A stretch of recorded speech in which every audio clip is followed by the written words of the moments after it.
안녕하세요. 인생을 지배하는 길 1권의 133페이지부터 살펴보겠습니다. 일체유심조이다. 마음에 의해서 모든 것이 창조된다 라는 이치를 알고 나서 그래, 그럼 이 법칙을 이용해서 내가 돈을 많이 벌어야겠다. 그렇게 이치적으로만 활용하는 것에서 무엇이 문제인지를 이야기합니다. 그런 이치나 논리 그 자체가 중요한 것이 아니고 결정적으로 우리가 배워야 하는 것은 사랑이다 라고 이야기합니다. 지상의 거대한 인생 학교는 사랑이 수련 과목이다. 쉬운 것 같지만 쉽지 않다. 사랑이란 사랑할 수 있는 사람만 사랑하면 되는 것이 아니라 사랑할 수 없는 사람도 한결같이 사랑할 만큼 발전하지 않으면 안 된다. 사랑을 회복하면 병, 불행, 대립, 투쟁은 기적처럼 사라진다. 이 같은 사실을 통해 인생은 사랑을 수련하기 위함이라고 깨닫게 된다. A라는 사람이 서점에 가서 생명의 실상이라는 책을 보고 마음의 법칙에 매료되었다. 인생은 생각하는 대로 된다고 하는 것이 기뻤다. 오직 법칙을 활용해서 성공하자. 그래서 아버지를 납작하게 만들어주자 하는 엉뚱한 생각만 하고 있었다. 하지만 반년도 못 가서 번번이 실패를 거듭했다. 그리고 온몸의 관절이 아픈 전신관절염으로 견딜 수 없었다. 병원에 자신의 부친, 계모, 아내가 교대로 간호하며 돌봐줬지만 감사할 줄 몰랐다. 그런데 3개월 후에는 심장 판막증으로 입원하게 되었다. 왜 나는 입원을 반복해야 하나 불행을 한탄했고 병이 아버지 때문이라는 생각이 들어서 아버지를 더욱 미워했다. 아픈 아들의 모습을 보며 아버지는 마음이 아팠다. 아버지는 자신이 하는 일을 마음 놓고 맡길 수 있을 만큼 아들에게 잔소리를 하고 엄하게 대했던 것이다. 아버지는 온몸에 힘이 빠져나가는 심정이었다. 기운 없이 거리에 나섰다가 그만 차에 치여 숨을 거두고 말았다. 임종시에는 아들의 이름을 몇 번이나 부르다가 숨을 거두었다. 그만큼 사랑하고 있었던 것이다. A는 심장 판막증이 심해져서 위독한 상태에 빠졌다. 기이한 일이 일어났다. A가 자신의 육체로부터 떨어져 나가는 느낌이었다. 우주의 모든 것이 감사하게 느껴지며 그 감사한 모든 것이 형용할 수 없는 커다란 것에 에워싸져 있었고 그 커다란 것이 벼랑간 아버지의 얼굴로 변화했다. 아버지가 지극한 사랑으로 자신을 꼭 껴안아 주시는 것이다. 아버지가 밤을 새우며 간호해 주신 일이 생각나며 마음은 아버지의 사랑으로 가득 차버렸다. 그때 생명의 실상이 있었던 부모에게 감사하라는 것이 바로 이것이었구나 하고 깨우쳤다. 그때 A는 자기의 육체 속으로 들어갔다. 아, 정말 고마운 아버지였구나 하는 회한의 눈물이 주르르 흘렀다. 이처럼 행복한 세계가 있는데 나는 어째서 그토록 무지했던가. 더할 수 없이 마음이 상쾌해지고 그저 감사할 뿐인 벅찬 기분이 됐을 때 갑자기 막힌 곳이 쑥 뚫리듯이 숨쉬는 것이 편안해지고 일체의 육체적 고통이 안개가 걷히듯이 사라져 버렸다. 그 후로 이분의 건강은 쑥쑥 회복되어 갔다. A는 건강이 회복되어 사업의 재건에 나섰다. 오직 감사하는 마음으로 대하는 중에 사업이 예상대로 잘 되어서 아버지의 유업은 기초가 굳건하게 다져졌고 놀라울 만큼 발전을 이루었다. 법칙을 배워서 성공하자고 할 때는 안 되던 일이 오직 감사 일변도의 생활이 되자 저절로 최선의 상태로 발전해서 남들이 부러워할 만큼의 성공을 거둔 것이다. 이 이야기의 주인공처럼 사랑이 회복될 때까지 인생이 고난의 극에 달하게도 된다. 이와 같은 일을 통해 우리들의 인생이 사랑을 개발하기 위해 준비된 것임을 알 수 있게 되고 실상의 완전 원만함이 현상의 세계에까지 연장 표현되도록 수련하는 무대로 이 지상 세계가 마련되고 있는 것을 확인할 수 있다. 이 사람을 깨닫기 전에는 아버지의 겉모습만 봤죠. 겉으로 자기에게 엄하게 대하는 모습만 보고 아버지를 미워하고 불평했었는데 나중에 깨닫고 나서 보니까 아버지가 나를 사랑했었구나. 아버지의 사랑을 깨닫고 감사한 마음으로 살아가게 되었습니다. 불평에서 벗어나서 겸손한 자세로 매사에 감사한 마음으로 살아가게 되자 사업이 발전하고 성공하게 되었다는 것입니다. 시크릿 끌어당김의 법칙 관련한 책을 읽고 그래 그럼 이것을 이용해서 내가 돈을 많이 벌어야지 하고 생각할 수도 있지만 그게 전부가 아니라는 거죠.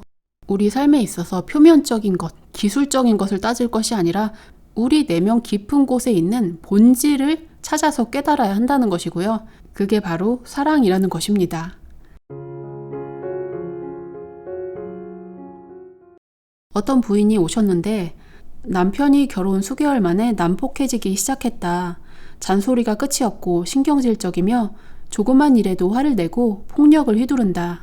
어떤 때는 한 달을 기동할 수 없을 만큼 맞기도 했다. 자녀들까지 사정없이 때려서 아버지가 돌아오면 자녀들은 겁에 질려버린다. 시어머니조차 애들을 위해서 빨리 이혼하라고 할 지경이었다. 부인이 폭행을 당하는 것도 폭행을 당할 만한 원인이 반드시 있는 것이다. 폭행을 할 사람과 당할 사람의 인연이 성숙해서 때리고 얻어맞는 일이 일어나오는 것이다. 이 부인이 처녀 때 청혼을 해온 청년이 있었다. 부모님에게 허락받고 자주 만났는데 이것저것 묻는 중에 지금까지의 여성 관계는 어떤 편이냐고 물었다. 상상이 맡깁니다 라고 대답했는데 이 여성은 그 대답이 불결하게 느껴져서 지금까지 일은 없었던 것으로 합시다 하고 냉정하게 잘라버렸다.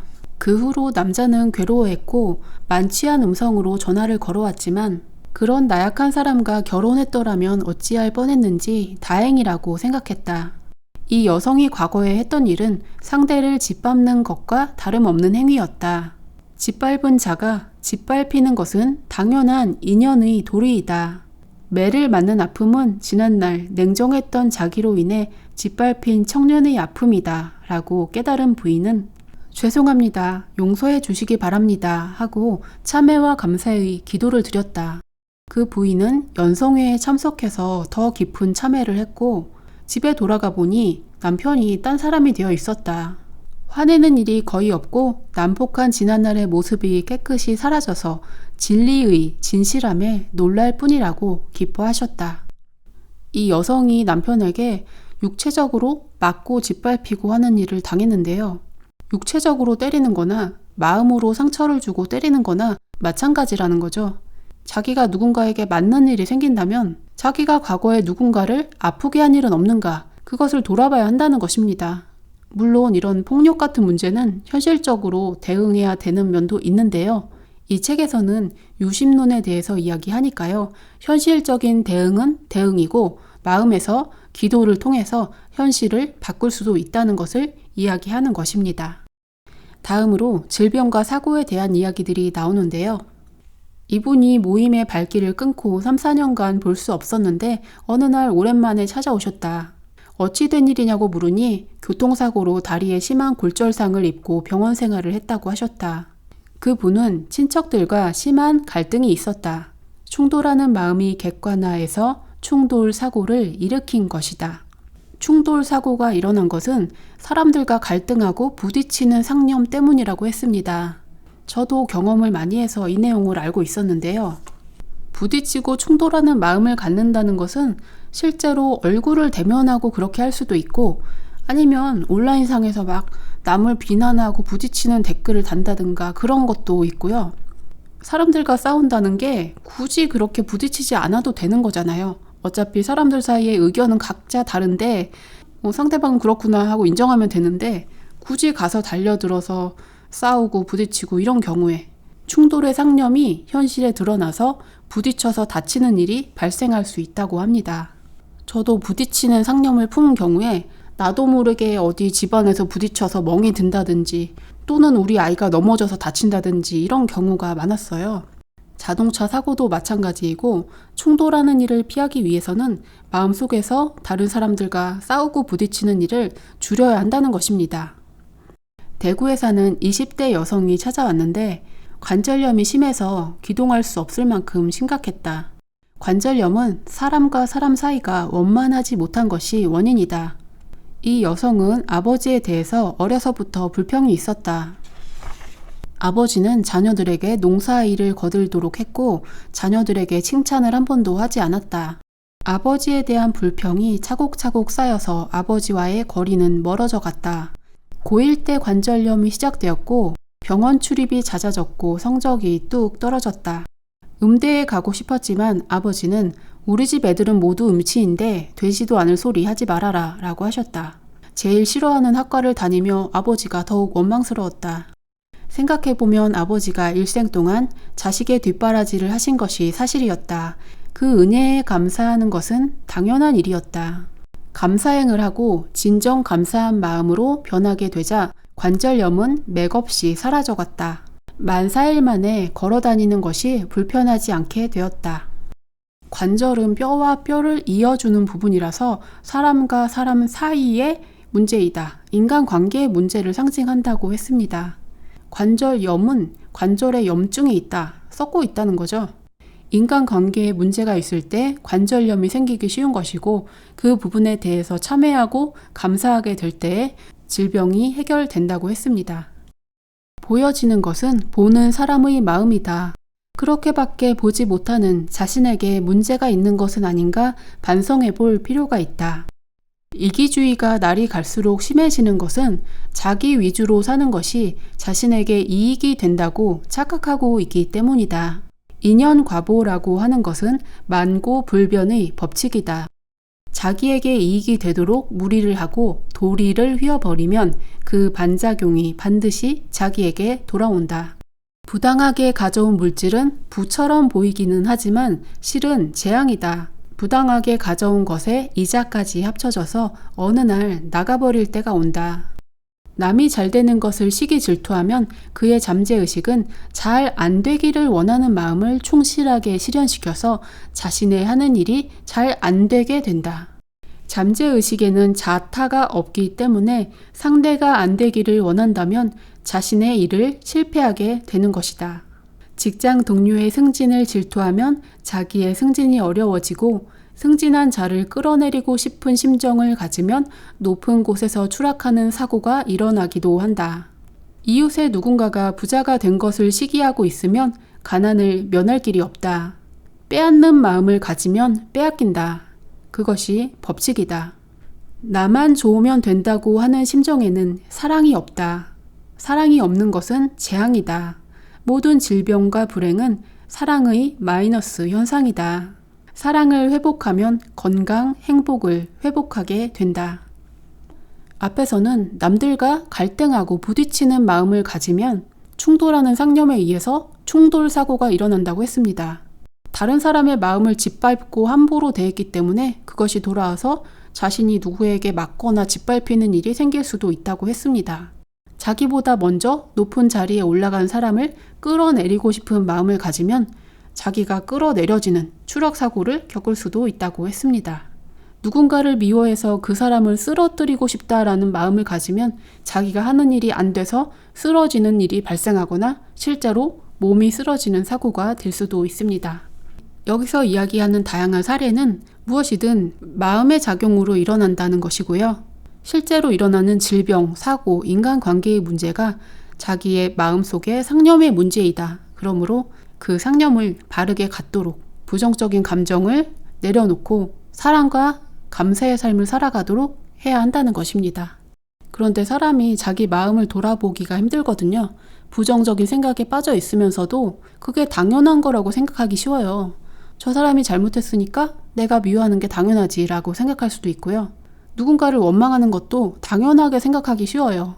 그런데 그게 당연한 게 아니라는 거예요. 살아가면서 부당한 일을 겪더라도 그것도 나름의 이유가 있겠지. 저 사람의 이유가 있겠지. 내가 그럴 만한 업보가 있어서 당할 수도 있겠구나 라고 생각하고 그런 면에 대해서 오히려 참회하고 감사하는 마음을 가질 때 그 문제가 해결된다는 것입니다. 자기가 당했는데 왜 그것을 복수하지 않고 오히려 미안하다고 하느냐, 참 바보 같은 일이다 라고 생각할 수도 있는데요. 자기가 당했다고 해서 미워하는 마음을 품으면 계속해서 자신의 삶은 힘들어지고 미워하고 복수하고 가해자 피해자 역할을 바꿔가면서 윤회하고 그 과정이 끝이 없게 된다는 것입니다. 그 마음을 되돌려서 참회하고 감사하는 삶을 살아갈 때 우리의 삶이 더 밝게 변할 것입니다. 저는 이런 습관을 가지고 있는데요. 내가 어떤 일을 하려고 할 때 긍정적인 의도를 가지고 하는가, 부정적인 의도를 가지고 하는가, 그걸 들여다보는 거예요. 누군가에게 어떤 말을 할 때나 어떤 일을 할 때에나 누군가를 미워해서 하는 일인지, 누군가를 힘들게 하려고 하는 일인지, 이런 부정적인 의도가 있을 수 있다는 거죠. 부정적인 의도로 하는 일은 결국에는 좋지 않게 끝나게 되는 거예요. 부정적인 마음이 올라왔다는 것을 알아차리면 그 마음을 닦아내야 되고요. 그것이 해결될 때까지 다른 일을 하지 말아야 되는 거예요. 부정적인 의도를 가진 상태에서는 사람에게 여러 가지 좋지 않은 일이 창조될 수 있는 것입니다. 내가 지금 어떤 상태에 있는지 마음을 잘 살피고 감사하는 마음, 사랑하는 마음으로 살아갈 수 있도록 돌아보아야 할 것입니다. 인생을 지배하는 길 1권을 살펴보았습니다.